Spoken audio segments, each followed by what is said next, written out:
Friday, August 1st, the Seattle Chamber Music Society live streams the final concert of its Summerfest, the world's largest chamber music party, with music by Joaquin Turina, Mel Bonis, Charlotte Sohy, and Franz Schubert's signature string quintet in C major. So let's talk about these different pieces. First piece is Joaquin Turina's Piano Trio No. 2 in B minor, Opus 76.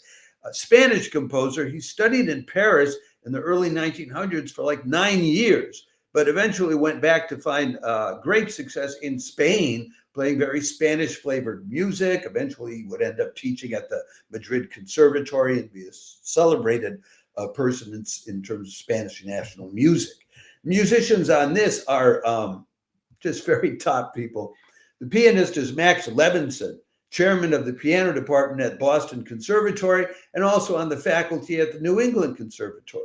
The violinist is Noah Bendix Bagley, first concertmaster at the Berlin Phil, also plays with the Rosamond String Quartet, which has members from the LA Phil and the New York Phil, and he plays with the multi-genre septet Philharmoniques, which has members of the Berlin and Vienna Philharmonics. Top guy. And the cellist is F.A. Baltasiegel, principal cello of the Seattle Symphony Orchestra since 2011 and Turkey's String Player of the Year in 2013. And then, after that, it's the long-standing artistic partners Tom Poster and Elena Urioste.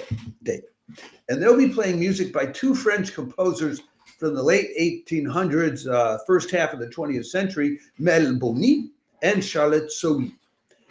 These two, Tom Poster and Elena, during the 2020 lockdown, they put together an award-winning live streaming series called the Uri Post Jukebox. And they're both members of the Kaleidoscope Chamber Collective in the UK, which Tom founded and directs, and which became an associate ensemble at Wigmore Hall about 5 years ago.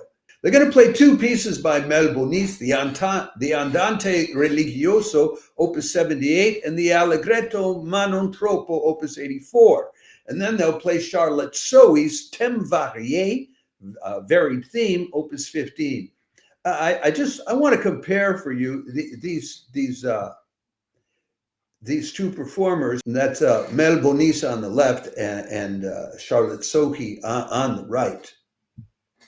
Mel Bonis was born in 1858, lived until 1937. Her full name was Mélanie Hélène Bonis, but she shortened it to Mel when she was publishing her music because there was so much bias against women composers.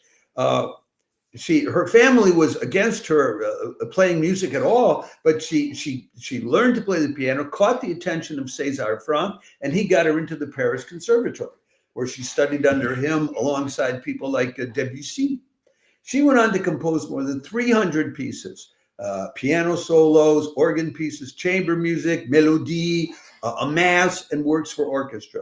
But her personal life is like a sad romantic novel. She falls in love with a young poet while she's at the conservatory, starts composing songs for him to his poems and all of that. And her family wouldn't have it, and they married her off to this wealthy industrialist who already had 5 children.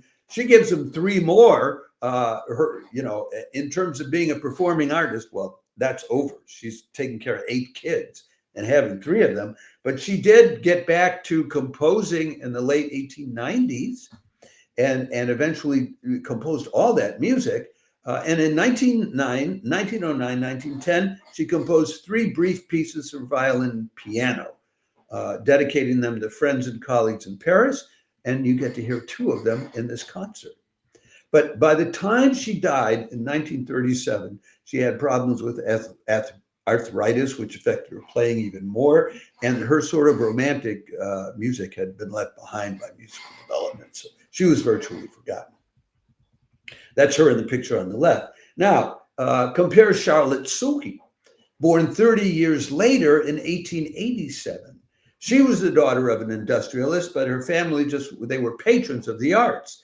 She studied piano privately with Georges Marty, eventually got introduced to people like Mel Bonis and Nadia Boulanger. They became friends. In 1909, while Mel Bonis was writing these pieces you'll hear, Charlotte was getting married to a composer, Marcel Labbé, with whom she had 7 children. But that didn't stop her from composing. And their home became like a musical salon that everybody went to before and after World War I. So she was a hit. And she wrote masses, art songs, piano pieces, trio, string quartets, a symphony, and a lyric drama. And in 1921, she composed this Thème varié, which you get to hear. One thing the two women composers had in common, Charlotte Sohy, just like Mel Bonis, did not use her name Charlotte when she published music. She used her grandfather's name, Charles, because of the continuing biases against women composers. And then finally, some of the Seattle Chamber Music Society's top musicians get together to close the festival with a piece that some people consider one of the finest quintets, if not the finest quintet ever composed, Franz Schubert's String Quartet in C major, Opus 163.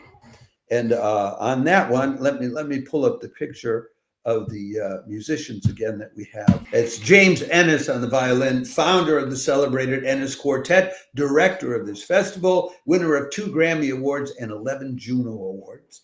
Tessa Lark on the violin also, who got a nomination for a Grammy in 2020, playing Sky, which was a bluegrass-inspired violin concerto composed for her by Michael Tork. The violist to Joan der Hovsepian, principal viola of the Houston Symphony and artist teacher of viola at Rice University. Mark Kosovar on cello, principal cello of the Cleveland Orchestra, which is a top American orchestra, and Julie Albers on cello. She's an assistant professor at Mercer University in Macon, Georgia, at their McDuffie Center for Strings. And she also plays with the Albers String Trio and the Cortona Trio. It's a lovely way for them to send off and do a grand finale of the Seattle Chamber Music Society Summer Music Fest.